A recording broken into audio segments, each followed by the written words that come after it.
புரட்சித் திலகம் பாக்யராஜ்னு சொல்லுவாங்க. புரட்சித் தலைவர் எம்ஜிஆர் அவர்களால் கலையுலக வாரிசு என்று அறிவிக்கப்பட்டவர் பாக்யராஜ் அவர்கள். பாக்யராஜுக்கு ஒரு சந்தேகம் வந்துச்சு. அவர் கொஞ்சம் வெட்கப்பட்டார். என்ன இப்படி ஒரு அறிவிப்பு கொடுத்துருக்காரு, எம்ஜிஆர் அவருடைய பாணி வேறு, நம்ம பாணி வேறு, எப்படி சிங்க் ஆகும் அப்படின்னு சந்தேகப்பட்டார். சந்தேகத்தை எம்ஜிஆர்கிட்டே கேட்டார். எனக்கு இதயக்கணி சார்பாக அவருக்கு பின்னாடி எப்படி வந்தேன்னா, அவரோட கொஞ்சம் நெருக்கமாக வர்றதுக்கான வாய்ப்பு பெரிய அளவில் உருவாச்சு. முதல் முறையாக அவரை நான் ஒரு கேள்வி அவர்கிட்ட கேட்கறதுக்காக பாக்ய ஸ்டுடியோவில் போய் நான் காத்துக்கிட்டு இருந்தேன். 2004 எம்ஜிஆர் பர்த்டே ப்ரோக்ராம். அந்த ப்ரோக்ராம் லட்சுமி சுத்தி இசையமைச்சார். அந்த ப்ரோக்ராமுக்கு அவரை இன்வைட் பண்ணியிருந்தேன். இன்வைட் பண்ண பார்த்து முதல் வருகையே ஒரு வித்தியாசமான வருகை. ஹாலில் நான் ஏற்பாடுகள்லாம் பார்த்துக்கிட்டு இருக்கேன். ஒரு 6 மணி இருக்கும். 6 மணிக்கு ஒரு ஃபோன் வருது. எனக்கு படிச்சுன்னு கோவம் வந்துருச்சு.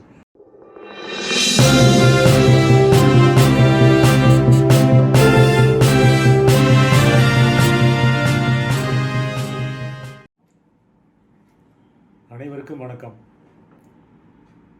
ஜூன் 10ஆம் தேதி இயக்குனர் இமயம் பாரதிராஜன் மறைந்தார் என்றால், அவருக்கு சீடர் பாக்யராஜ் அவர்கள் ஜூன் 27, அதாவது புரட்சித் திலகம் பாக்யராஜ்னு சொல்லுவாங்க. புரட்சித் திலகம் அவருக்கு பேர், பட்டப்பேர் உண்டு. அது நிறைய பேர் மறந்துட்டாங்க நினைக்கிறேன். அவர் பயன்படுத்துறதில்ல. அவருக்கு ஒரு பேர் நடுவில் வந்துச்சு, புரட்சித் திலகம் பாக்யராஜ் அப்படின்னு சொல்லிட்டு. அதில் 2 பேர் இருக்காங்க. எம்ஜிஆர் இருக்காங்க, சிவாஜி இருக்காங்க.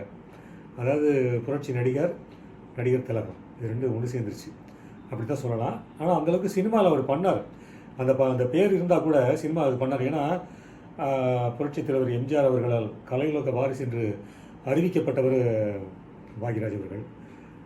பாக்யராஜுக்கு ஒரு சந்தேகம் வந்துச்சு. அவர் கொஞ்சம் வெட்கப்பட்டார். என்ன இப்படி ஒரு அறிவிப்பு கொடுத்துருக்காரு, எம்ஜிஆர் அவருடைய பாணி வேறு, நம்ம பாணி வேறு, எப்படி சிங்க் ஆகும் அப்படின்னு சந்தேகப்பட்டார். சந்தேகத்தை எம்ஜிஆர்கிட்டே கேட்டார். நீ எப்படி எனக்கு உங்கள் படங்களுடைய வழிமுறையில் அடுத்தடுத்த ஆக்ஷன் ஹீரோக்கள் நிறைய பேர் வந்துக்கிட்டு இருக்காங்க, ஆனால் என் பாணி வேறாச்சே, அது எப்படி எனக்கு போய் நீங்கள் கலையுலக வாரிசு பட்டம் கொடுத்தீங்க அப்படின்னு சொல்லி அவர் கேட்கும்போது எம்ஜிஆர் சொன்னாராம், அதாவது என்னுடைய படங்கள் பெண்கள் ரொம்ப ரசித்து பார்ப்பாங்க, ரொம்ப விரும்பி பார்ப்பாங்க. அது மாதிரி உன்னோட படங்களையும் பெண்கள் அதிகமாக ரசிக்கிறாங்க, ரொம்ப விரும்புகிறாங்க. உனக்கு பெண்களுடைய வரவேற்பு வந்து ரொம்ப அதிகமாக இருக்குது. அந்த காரணத்தினால தான் நான் உனக்கு கலையுலக வாரிசுங்கிற பேருக்கு நான் சூட்டினேன். அது உங்களுக்கு பொருத்தமான பேர் தான், அதனால் நீங்கள் அதை பற்றி யோசிக்க வேண்டாம் அப்படின்னு சொல்லி விளக்கம் சொல்லியிருக்காரு எம்ஜிஆர் அவர்கள். ஸோ அது பாக்யராஜுக்கு ரொம்ப பெருமையாக இருந்தது, மகிழ்ச்சியாக இருந்தது. அப்படி அவருடைய ஆரம்பம் அப்படி ஆரம்ப கட்டத்திலேயே ஒரு பெரிய அளவில் அதாவது அகில இந்திய ரீதியில், வெறும் தமிழ்நாடு மட்டும் இல்லாமல் அகில இந்திய ரீதியிலேயே பெரிய பேர் எடுத்திருக்காரு பாக்யராஜ் அவர்கள். அதாவது சினிமாவில் 2-3 பேரை குறிப்பிட்டு சொல்லுவாங்க. ஸ்க்ரீன் பிளேயில் ஜி பாலசுப்ரமணியம் சொல்லிட்டு, இவரோட குருநாதர் ஜி பாலசுப்ரமணியம், பாக்யராஜோட குருநாதர் ஜிபிஎஸ்ன்னு சொல்லுவாங்க அவரை சொல்லுவாங்க. அவருடைய சீடர் பாக்யராஜ். அவர் ஸ்க்ரீன் பிளேயில் பெஸ்ட்டுன்னு சொல்லுவாங்க. அதுக்கப்புறம் பாக்யராஜ் அந்த பேர் எடுத்தார். தேசிய அளவில் அவர் படங்கள் எல்லா மொழியிலுமே அதாவது தழுவப்பட்டது. அதாவது டப்பிங்கிறது இல்லாமல் டைரெக்டாகவே தெலுங்கில் அவர் எழுதின படங்களுக்கெல்லாம் சந்திரமோகன் ஹீரோவாக நடித்தார். அவர் படங்கள் பூரா பார்த்தா அது நான் நிறைய விளம்பரங்கள் பார்ப்பேன். அதாவது ஆங்கில பத்திரிகைகள் மற்ற எல்லா மொழி பத்திரிகையும் படிக்கும்போது அதில் தெரியும். அது சந்திரமோகன் இவர் படங்கள் பூரா, இவருடைய ரோல் பூரா அவர் தான் பண்ணுவார். ஹிந்தியில் ஜிஜேந்திரா, அதாவது எம்ஜிஆர் மாட்டுக்காரன்னு ஒரு படம் பண்ணார். அந்த படத்தினுடைய ஒரிஜினல் ஜிகிர்தோஸ் படத்தினுடைய நாயகன் ஜிதேந்திரா. அந்த ஜிதேந்திரா பின்னாடி அப்புறம் ஏஜுக்கு அப்புறம் கேரக்டர் ரோல்லாம் பண்ண ஆரம்பித்தார். முதல்ல டான்ஸிங் ரோல், அதாவது ரொமான்டிக் அந்த மாதிரி இதெல்லாம் பண்ணவர். போக போக என்னன்னா ஒரு ஏஜ் வர குடும்ப பாங்கான கதைகள் நடிக்க ஆரம்பித்தார். அதில் பெரும்பகுதி அவர் நடித்தது பாக்யராஜனுடைய படங்கள். பாக்யராஜ் அவருடைய படங்கள் இந்தியில் தழுவப்பட்ட போது அந்த படங்களில் பூரா ஜிஜேந்திரா நடிச்சிருக்காரு. நிறைய படம் வந்திருக்கு. அது அந்த அளவில் அவருக்கு மிகப்பெரிய பேர் உண்டு. அதாவது இவர் எழுதின அந்த கதை தான் ஒரு கைதின் டைரி. கமலஹாசன் 2 வேடங்களில் நடித்தது. ரேவதி, ராதாலாம் நடித்தாங்க. அந்த படம் இந்தியில் தழுவப்பட்ட போது இவருடைய கமல் ரோலில் அமிதாப் பச்சன் பண்ணார். அதுக்கு கூடவே இருந்து இந்தி படம் ஷூட்டிங் ஃபுல்லாகவே இருந்து அதை பண்ணது பூரா பார்த்துக்கிட்டது பூரா பாக்யராஜ் அவர்கள். ஸோ அந்த அளவில் அந்த படத்தினுடைய வெற்றி என்னென்னா அவர் இன்னும் பெருசாக கொண்டு போயிடுச்சு. பாக்யராஜ் அவ்வளோ பிஸி ஆகிட்டார். அவருடைய படங்கள் மாற்று மொழிகளில் வர்றதுலேருந்து பிஸி ஆகிட்டார். ஆரம்பம் வந்து அவ்வளோ கஷ்டம். அதாவது எந்த உயர்வை பார்த்தாரோ அந்த உயர்வுக்கு நேர்மாறான ஒரு ஆரம்பம் அவருக்கு. ரொம்ப சின்ன சின்ன விஷயங்கள் எல்லாம், அதாவது அலுவலகத்துக்கு டீ வாங்கி கொடுக்குறது, அலுவலகத்தில் போய் அதாவது தூயவன்கிட்ட ஒரு அசிஸ்டண்ட்டாக இருந்திருக்கார். கதாசிரியர் தூயவன். அவருடைய படங்களுக்கு இவர் தான் வந்து உதவி வசனகர்த்தா அப்படின்ட்டு கூடவே இருந்து வாசலில் அந்த அவர் இருக்கிற அலுவலகங்களில் தேவன் காத்துக்கிட்டு இருப்பார். அவ்வளவு அந்த அளவு இருந்திருக்கார். தேவர் பிலிம்ஸ் படங்களையும் இவர் அந்த கதாசிரியர் குழுவில் இவர் ஒரு உதவியாளராக இருந்திருக்கார். ஸோ தேவர் பிலிம்ஸ் அலுவலகத்துலேயும் இவருடைய அந்த காத்திருப்பு பணிகள் இருந்திருக்கு. அப்படியெல்லாம் ஆனால் அதுக்கு பொறுமையாக காத்திருந்தார். எதுலையுமே அவர் சளைச்சிக்கலை. எதுக்காக நம்ம வந்து ஊரை விட்டு ஊர் வந்திருக்கோமோ அதுக்கு அந்த நோக்கம் நிறைவேறணும்னு சொல்லி அதுக்கு ரொம்ப பொறுமையாக இருந்திருக்காரு. பொறுமையினுடைய பயன் பாரதி ராஜாட்ட போய் சேர்ந்தார். பாரதி ராஜாட்ட போய் சேர்ந்து 16-17 அந்த படத்தில் ஆரம்பித்து கிழக்கை வெகுரையில், சிகப்பு ரோஜாக்கள், இந்த படத்துலலாம் அவர் அதாவது உதவி இயக்குனர், வசனமும் எழுதியிருக்காரு. அது போக அந்த படங்களில் பூரா கூடவே இருந்து எல்லாம், அதாவது அவருடைய உதவி இயக்குநர்கள் பட்டாலும் பெரிய பட்டாலும் பாரதி ராஜா. அதில் இவரும் ஒருத்தர் அந்த அளவுக்கு இருந்தார். அப்படி இருக்கும்போது புதிய வார்ப்புன்னு ஒரு படம் இவர் ஆரம்பிக்கிறாரு பாரதி ராஜா. சொந்த படம் பண்ணும்போது ஹீரோ அவருக்கு வந்து அமையலை. இவர் நினைக்கிற மாதிரி ஹீரோ அமையலை. அந்தந்த ரோலுக்கு யாரை பிடிக்கிறது அப்படியே பார்த்துட்டு இருக்கும்போது பாக்யராஜை பார்க்குறாரு. அவருடைய அப்பாவித்தனம், அவருடைய எளிமை, அவர் அதாவது ரொம்ப சாதாரணமாக இருப்பார் பார்க்குறதுக்கு. பார்க்குறதுக்கு அது வந்து இந்த ரோலுக்கு சூட் ஆகும் அப்படின்னு சொல்லி பாரதி ராஜா மனசுக்குள்ளே வராரு. வந்துட்டு அந்த படப்பிடிப்பு தொடங்குவதற்கு 2 நாட்களுக்கு முன் அதை முடிவு செய்கிறார் பாரதி ராஜா. முடிவு செஞ்சுட்டு பாக்யராஜில் சொல்கிறார், ராஜன் அப்படின்னு தான் சொல்லுவார், ராஜன் தான் கூப்பிடுவார், நீ தான் அந்த படத்தில் ஹீரோ, நான் எந்த நினச்சிருக்கேனோ அந்த ரோலுக்கு நீ தான் சூட் ஆகுன்னு. நான் போய் எப்படி நடிக்கிறது, அதுவும் ஹீரோவா, நல்லாவா இருக்கும் அப்படி இப்படின்னு சொல்லி பாக்யராஜ் தயங்கியிருக்காரு. ரொம்ப அவருக்கு மாதிரி சங்கடப்பட்டிருக்காரு, பயந்துருக்காரு. அவருக்கு நம்பிக்கையை ஊட்டி, நீ தான் பொருத்தமாக இருக்க, நீ பாரு, போக போக நான் நினைக்கிறது நீ சரியாக இருப்பேன்னு நீயே புரிஞ்சுக்கோன்னு சொல்லி அதை நடிக்க வச்சார். ரத்தி அக்னிஹோத்ரி மும்பையிலேருந்து வர வச்சுருக்காங்க. ரத்தி அக்னிஹோத்ரி ஹிந்தி மீது தான் உங்களுக்கு தெரியும், தமிழ் தெரியாது. அவங்கள அந்த தமிழ்லையும் பேச வைக்கிற மாதிரிலாம் கொண்டு வந்து அது இவரும் ட்ரைனிங் கொடுத்துருக்காரு, பாக்யராஜும் ட்ரைனிங் கொடுத்துருக்காரு. அதுக்கு ஜோடியாக டுவேட்டெல்லாம் வரும்போது அதுக்கும் தயங்கியிருக்காரு, கூச்சப்பட்டிருக்காரு. அது எல்லாத்தையுமே அது பாரதி ராஜா சொல்லி சரி பண்ணி அப்புறம் பார்த்தா அவர் டுவேட்லாம் பெரிய லெவலில் பெரிய ரேஞ்சுக்கு போக ஆரம்பித்தார் பாக்யராஜ். ஸோ அதுதான் அது அந்த அந்த தன்னம்பிக்கையை ஊட்டினது, உயர்த்தினது பாரதி ராஜா அவர்கள். ஸோ அப்படி இருந்தவர் அவரே இயக்குனராக வராரு. வரும்போது சுவர் இல்லாத சித்திரங்கள்ங்கிற படம், முதல் படம். அந்த படம் சுவர் இல்லாத சித்திரங்கள். தலைப்பு பாருங்கள், தலைப்பு எவ்வளோ வித்தியாசமாக இருக்குது பார்த்தீங்களா. இப்படி ஒவ்வொரு பட தலைப்புமே அவருக்கு மாறுபட்ட அம்சங்களை கொண்டு போகும். மௌன கீதங்கள், இன்று போய் நாளை வா அப்படின்னு ஒரு டைட்டில். விடியும் வரை காத்திரு, ஒரு கையில் ஓசை எப்படி வரும், இப்படி ஒவ்வொரு தலைப்புமே வித்தியாசமாக அவர் சிந்திச்சிருக்காரு. அந்த ஆரம்ப கட்டத்தில் ஒரு மாறுபட்ட படங்களாக கொடுத்தப்போ அவருக்கு பெரிய வெற்றி கிடைக்கல. ஒரு சராசரிக்கு மேலே அப்படிங்கிற மாதிரி தான் போச்ச ஒழிய பெரிய வெற்றி கிடைக்கல. பாக்யராஜுக்கு ஒருத்தர் புதுசாக வந்துட்டு இருக்காரு அப்படிங்கிற மாதிரி தான் இருந்தது ஒழிய பெரிய அளவில் வெற்றி பெறலை. அது எல்லாத்தையும் ஒவ்வொன்றா அடித்து நுறுக்கிட்டு மேல் வராரு. அதாவது எனக்கு தெரிஞ்சு அன்றைக்கி சினிமாவில் பார்த்த பல பேருக்கும் ரொம்ப பிடிச்ச படம் ஒரு கை ஓசை.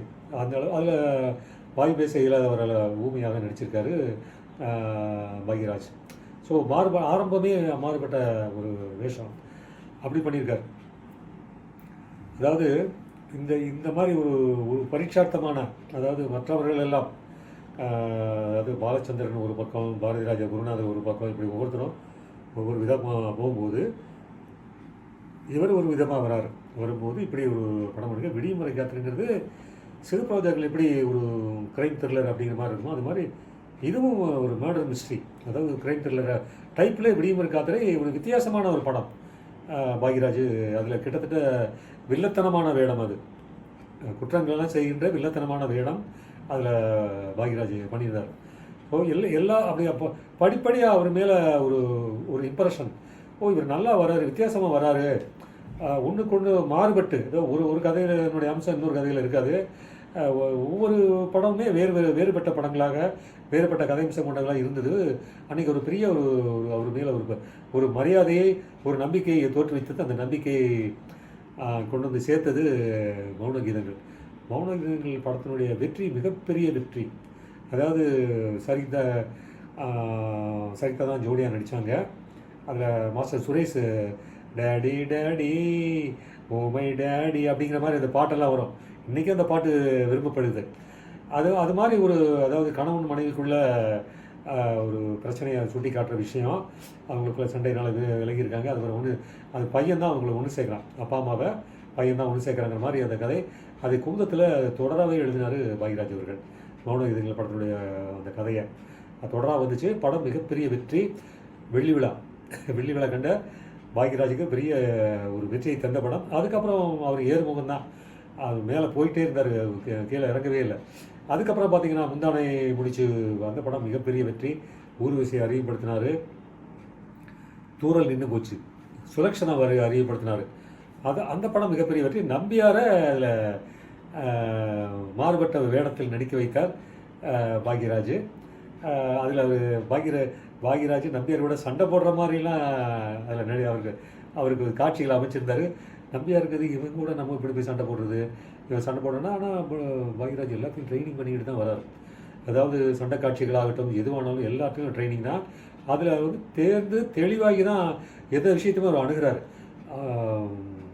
அதாவது நம்பியாரே மிரண்டு போயிட்டார். இந்த ரேஞ்சில் இருக்காரா அப்படின்னு சொல்லி அவருடைய அந்த தன்மையை ஒத்துக்கிட்டார்ப்பா, நம்பியார் ஒத்துக்கிட்டார். ஸோ இப்படி ஒரு விஷயம் தூரல் நின்று போச்சு படத்தில். அந்த படம் மிகப்பெரிய வெற்றி. தூரல் நின்று போச்சு படத்துக்கு அப்புறம்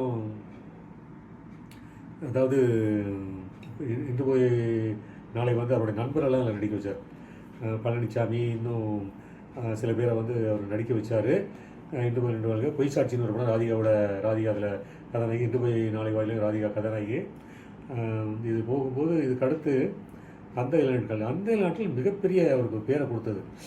அதில் ராஜேஷுக்கும் மிகப்பெரிய பேர். அதில் ராஜேஷுக்கும் பேர். பாலக்காட்டு மாதவனாக கொச்ச மலையாளம் பேசுகின்ற, குறைச்சு மலையாளம் பேசுகின்ற பாலக்காட்டு மாதவனா வருவார். அந்த ரோல் பிரமாதமான ரோல். அது அவரோட காதலி, அவர் விரும்பின காதலி இன்னொருத்தரை மணக்க வேண்டிய ஒரு சூழ்நிலை.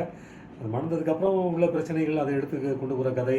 இப்போ அது ஒரு ரொம்ப ரொம்ப வித்தியாசம், பெரிய பேர். அதில் இப்படி ஒவ்வொரு படத்தையும் தாண்டி அவருக்கு பாக்யராஜ் மாதிரி வருமாங்கிற மாதிரி ஒரு பேர் எடுக்க ஆரம்பிச்சார் அந்த நாட்கள் படத்தில். அது என்னுடைய வெற்றி எங்கேயோ கொண்டு போயிடுச்சு. அதான் சொன்னீங்க, இந்த ஸ்க்ரீன் பிளே தான் அது மிகப்பெரிய பலம் அவருக்கு.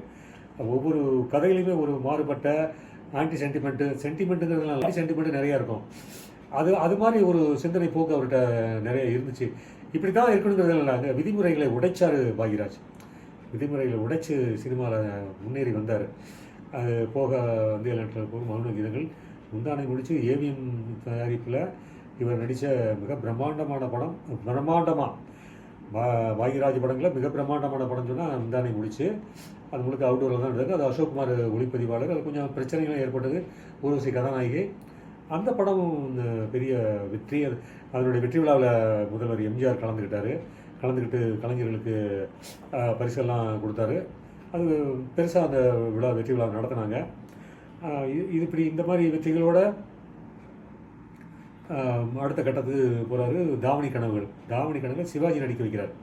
சிவாஜியை மிலிட்ரிக்காரர் மாதிரி ஒரு வேடம். அதில் அதாவது இவருடைய உதவி இயக்குனர் மூர்த்திங்கிறவர் இப்போ தபால்காரராக வருவார். அவர் பின்னாடி பார்த்திபனா மாறினார். பாக்யராஜ்கிட்ட இருந்த மூர்த்தி பார்த்திபனா அவர் பேர் மாதிரி சினிமாவில் எஸ்டாப்ளிஷ் ஆகிறாரு. எல்லாமே இவர் கூட இருந்தவங்கள யாரெல்லாம் வெளியே வந்தாங்களோ எல்லாமே எஸ்டாப்ளிஷ் ஆனாங்க.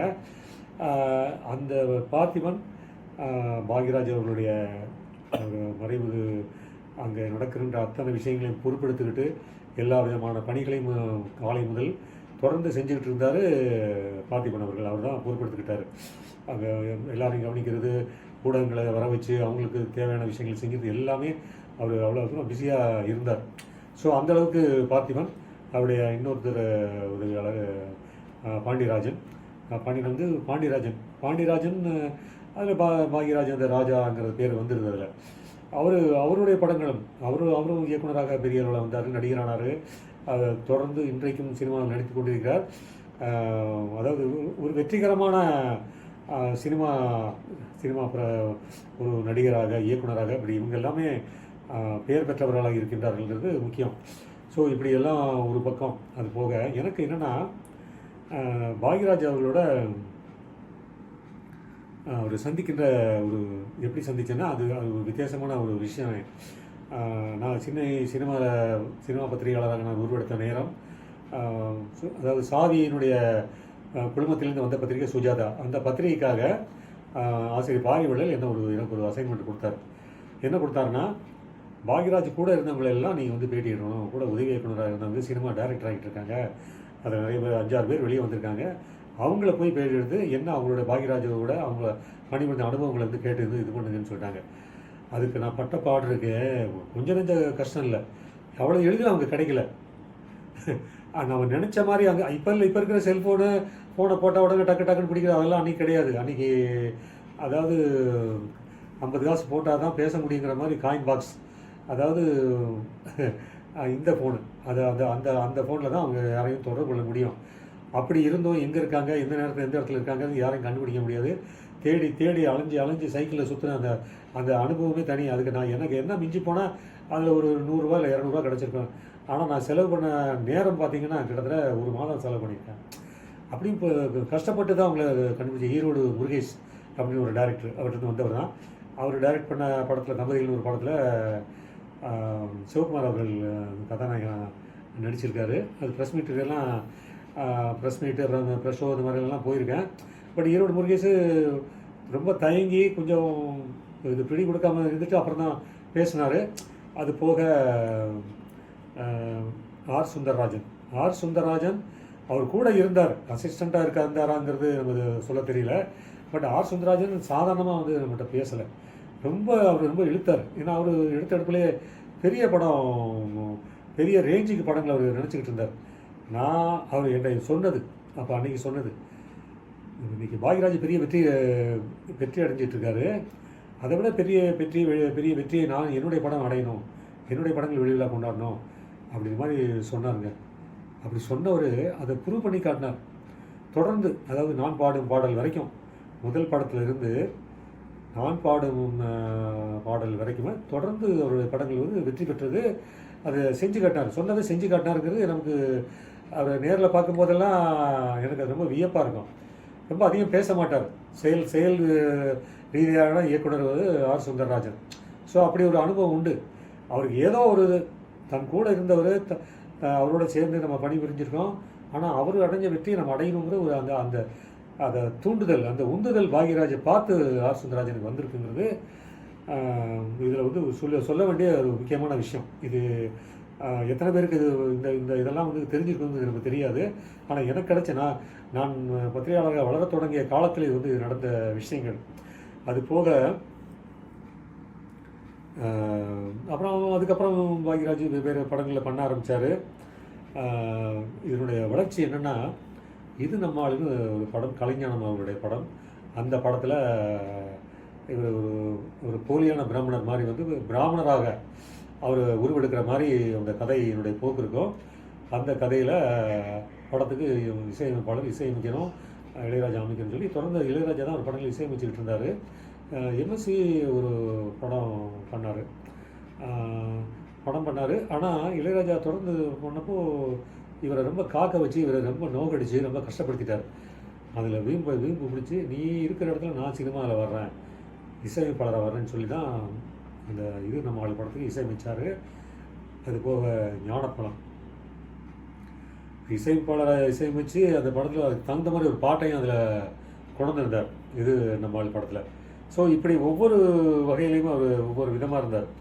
இப்படி இது போக எம்ஜிஆர் அவர்கள் நடித்து நின்று போன படம் அதாவது அண்ணாணியின் தெய்வம், லதா இவங்களாம் நடித்தாங்க. லதா நம்பியார், சங்கீதாங்கிறவங்க எம்ஜிஆருக்கு தங்கையாக நடித்தாங்க. அந்த படத்தை நின்று போனதுனால எம்ஜிஆர் மறைவுக்கு அப்புறம் அந்த கதையில் படமாக்கப்பட்ட காட்சிகள் வரைக்கும் அதை எடுத்துக்கிட்டு அதனுடைய தொடர்ச்சியாக ஒரு படம் செய்தார், அவசர போலீஸ் 100ன்னு.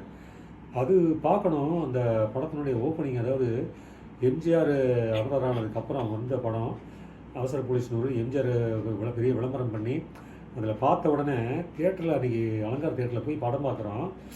முதல் காட்சியில் பார்க்குறோம்.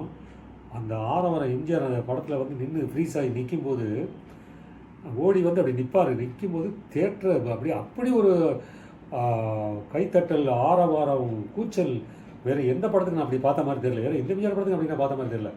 அவ்வளோ பெரிய பிரம்மாண்டமான அந்த வரவேற்பை உருவாக்கியது பாக்யராஜ். அதாவது உங்களுடைய ஆரவாரம் விண்ணில் இருக்கும் புரட்சித் தலைவரின் காதுகளில் எட்டட்டும் அப்படிங்கிற மாதிரி ஒரு வாசகத்தை சொல்லி அந்த எம்ஜிஆரோட என்ட்ரி கொண்டு வந்தாருன்னு பாருங்கள். அப்போ எந்த ரேஞ்சுக்கு வந்து யோசிச்சிருப்பாருன்னு பாருங்கள். அது எம்ஜிஆர் இவருக்கு கொடுத்த அந்த கலையுலக வாரிசுங்கிற பேருக்கு அந்த மரியாதை அவசர போலீஸ் 100ங்கிறது சொன்னால் அது மிக இல்லை. இப்படி வெவ்வேறு விதமான அனுபவங்களோட எனக்கு இதயக்கணி சார்பாக அவருக்கு பின்னாடி எப்படி வந்தேன்னா, அவரோட கொஞ்சம் நெருக்கமாக வர்றதுக்கான வாய்ப்பு பெரிய அளவில் உருவாச்சு. முதல் முறையாக நான் ஒரு கேள்வி அவர்கிட்ட கேட்குறதுக்காக வாகினி ஸ்டுடியோவில் போய் நான் காத்துக்கிட்டு இருந்தேன். எடிட்டிங் ரூமில் அப்படி எடிட்டிங்கில் இருந்தார். இந்த மாதிரி டேரக்டர் வருவார். நான் வரும்போது கேப்பில் ஒரு இடைவெளியில் டீ குடிக்கிற மாதிரி டைம் வருவார். அந்நேரம் பேசுங்க அப்படின்னு சொன்னாங்க. ஒன்றும் அவ்வளோ ஒரு பந்தாவான ஒரு இதாக அவர் இல்லை, ஒரு எளிமையாக தான் இருந்தார். வெளியே வந்தப்போ நான் ஒரே ஒரு கேள்வி தான் கேட்டேன், என்னை அறிமுகப்படுத்திக்கிட்டு கேள்வி தான் கேட்டேன். அதுக்கு ஒரு பதில் சொன்னார். அதுதான் முதல் சந்திப்பு வாகினி ஸ்டுடியோ எடிட்டிங் ரூமில். அதுக்கப்புறம் இன்னொரு சந்தர்ப்பத்தில் அதாவது டீனரில் ஒரு வீட்டில் அவர் இருக்காருன்னு தெரிஞ்சுக்கிட்டு அவரை பேட்டி எடுக்கிறதுக்காக நான் போகிறேன். அங்கே போகும்போது நான் அவருக்காக காத்துக்கிட்டு இருந்தேன். இங்கே வாகினி ஸ்டுடியோலாம் காத்துக்கிட்டு இருந்தேன், இங்கேயும் காத்துக்கிட்டு இருந்தேன். அந்த காக்கிறது அதுதான் ஆரம்ப காலத்தில் நான் பட்ட பாடு. காத்துக்கிட்டு இருந்தப்போ உள்ள ஆனந்தன், நடிகர் ஆனந்தன், விஜயபுரி வீரன் ஆனந்தன் சொல்லுவாங்க. எம்ஜிஆருக்கே டஃப் கொடுத்தவருங்கிற சொல்லி ஒரு மாதிரி பேசுவாங்க. அந்த ஆனந்தன் அவர்கிட்ட போய் பேசிகிட்டு இருந்திருக்காரு. மகளையும் கூப்பிட்டு போயிருக்காரு. டிஸ்கோ சாந்தி மகளையும் கூப்பிட்டு போய் வாய்ப்பு கேட்டிருக்காரு. நான் பார்த்து சொல்கிறேன் அப்படின்னு சொல்லி பாக்யராஜ் அவங்கள பேசி அனுப்பிச்சிருக்காரு. அந்த பின்னாடி டிஸ்கோ சாந்தி வந்த அந்த மிகப்பெரிய நடன கலைஞராக வந்தாங்க. அப்போ தான் நேராக பார்த்தா அவரை போய் பார்த்து பேசினேன். இந்த மாதிரி கேட்டேன், வந்து போயிருக்காங்க. ஆமாம், எவ்வளோ பெரிய நடிகர், எவ்வளோ முன்னணி ஹீரோவாக இருந்தார், அப்படிப்பட்டவர் ஏன்ட்ட வாய்ப்பு கேட்டு வராங்கிறப்ப எனக்கு ரொம்ப சங்கடமாக போச்சு. எனக்கு என்ன சொல்கிறதுனே தெரியல. ஆறுதலாக சில வார்த்தைகள் சொல்லி அவங்களை பேசி அனுப்பிச்சிருக்கேன் அப்படின்னு சொல்லி காரணம் சொன்னார் பாக்யராஜ் அவர்கள். இது இப்படி போச்சு. அப்புறம் அதுக்கு அடுத்த கட்டமாக விகடனில் ஒரு அசைன்மெண்ட் வாங்கினேன். பாக்யராஜ் ஒரு 3 பேட்டி எடுக்கணும் அப்படின்னு சொல்லி அசைன்மெண்ட் வாங்கினேன். அது வாங்கிட்டு சரின்னு சொல்லி நான் டைம் கேட்டுட்டு ஃபிக்ஸ் பண்ணி அவர் வீட்டில் போய் நான் சொன்ன டைத்துக்கு போகிறேன். 10 மணிக்கு போனேன். காலையில் 10 மணிக்கு பார்த்து பேசினேன். கிட்டத்தட்ட ஒரு 1.5 மணி நேரம் அந்த பேட்டி இருந்தது. நிறைய மேட்ரு பேசினேன், நிறைய விஷயங்களை கேதர் பண்ணேன். அது அந்த டைம் பவுனு தான் ஷூட்டிங் தான் நினைக்கிறேன். அந்த டைம் தான் படப்பிடிப்பு நடந்த மாதிரி ஞாபகம். அது அவுட்டோர் தான், ஆனால் அந்த படத்தினுடைய வேலைகள் நடந்துகிட்டு இருந்த மாதிரி ஞாபகம். அவர்கிட்ட பேசிவிட்டு சரின்ட்டு மேட்டரெல்லாம் மொத்தமாக கொண்டு போய் விகடனில் கொடுத்துட்டேன். அப்போ நான் தொடர்ந்து விகடனில் சினிமா மேட்டர் நான் தான் எழுதிக்கிட்டு இருந்தேன். எஸ் விஜயன் போட்டு எனக்கு இது ஒரு 5 ஆண்டு காலம் விகடனில் என்னுடைய அந்த அதாவது 83லேருந்து 88 வரைக்கும் பார்த்தா அந்த விகடன் ஃபைலில் பார்த்தா என் பேர் இருக்கும், தொடர்ந்து இருக்கும். வாரம் சினிமா மேட்டர் நான் தான் பண்ணேன். ஸோ அப்படி ஒரு இருந்தப்போ கேட்டு அசைன்மெண்ட் பண்ணி கொடுத்துட்டேன். அப்போது பாக்யராஜ் கூட ஒரு க்ளோஸாக இருந்தவர் சுதாகர். அவர் மேட்டர் பார்த்தோன்னா அவருக்கு ஷாக் ஆகி போச்சு. நம்மளை மீறி இவர் போய் பேட்டி எடுத்து பண்ணியிருக்காரு. என்கிட்ட வந்துட்டு என்ன கேட்காம நீங்கள் எங்கே போனீங்க?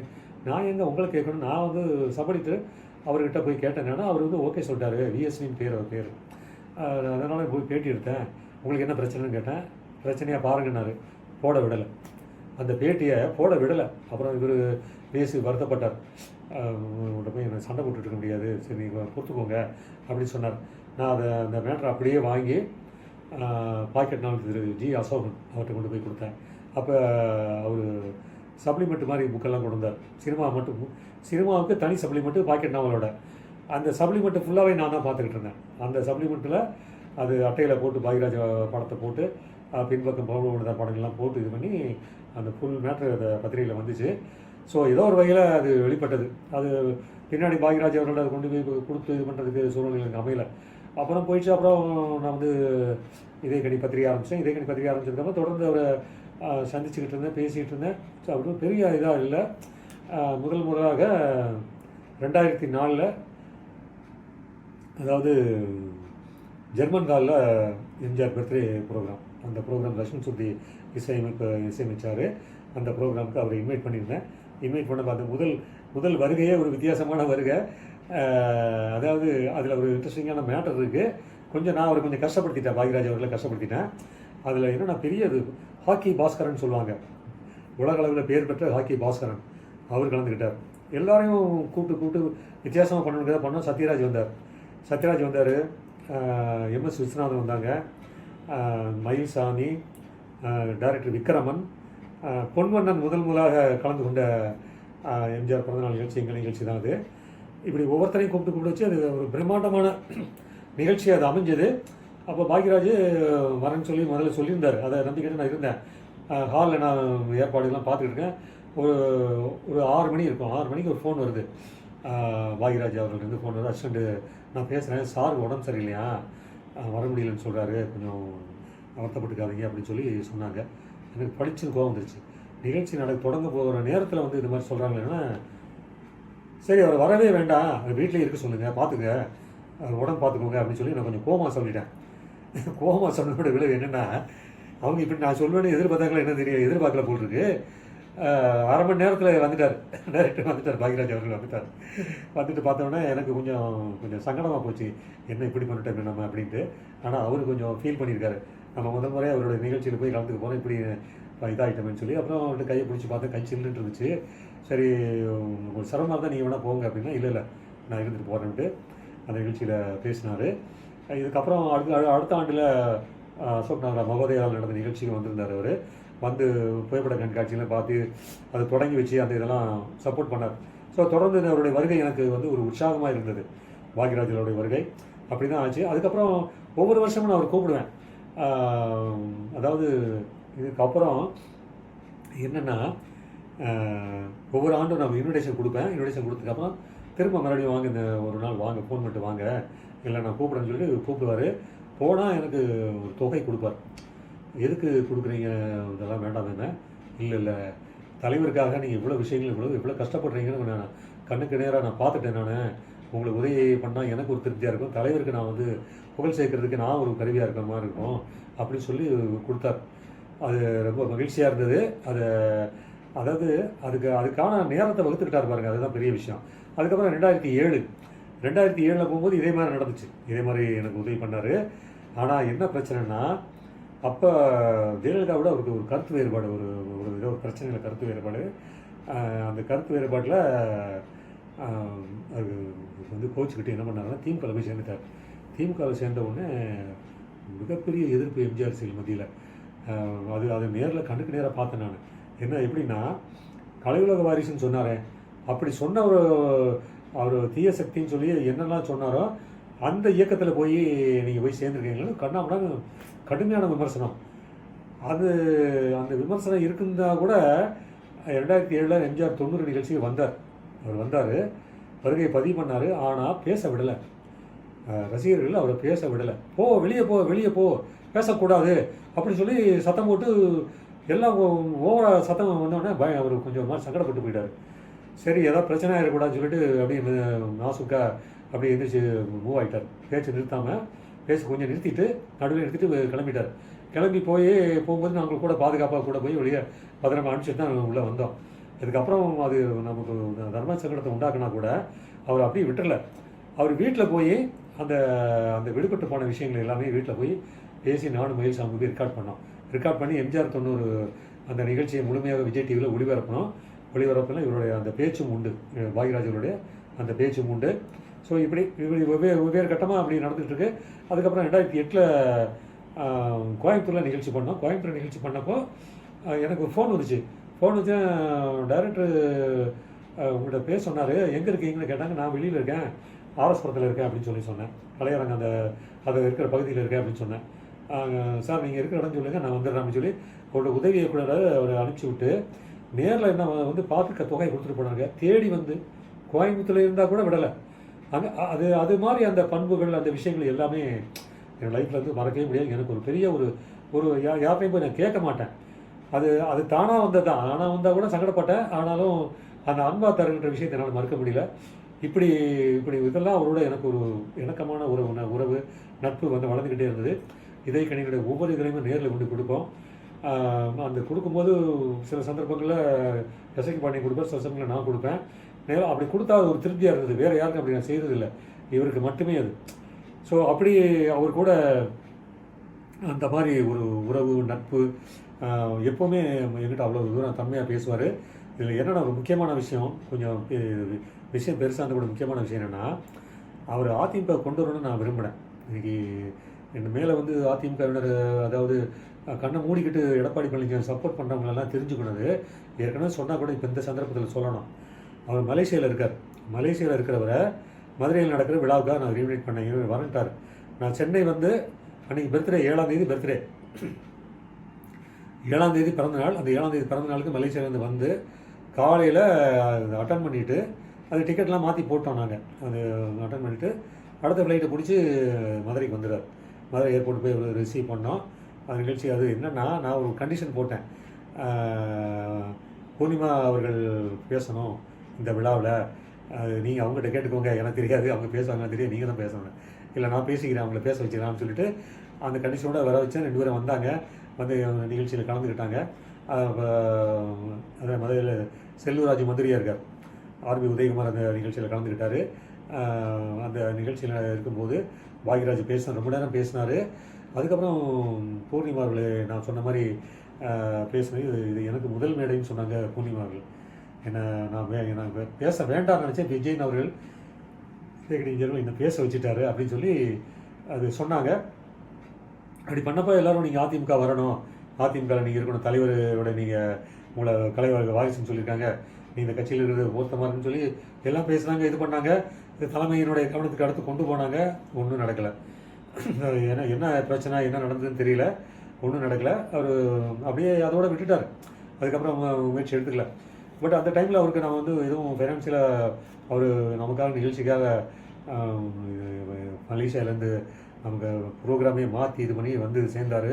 இது பண்ணலன்னா அப்புறம் இலங்கையில் எம்ஜிஆர் 100ஆண்டு நிகழ்ச்சிக்கு அவருடைய பட்டிமன்றத்தை நான் தான் ஏற்பாடு பண்ணி கொடுத்தேன்.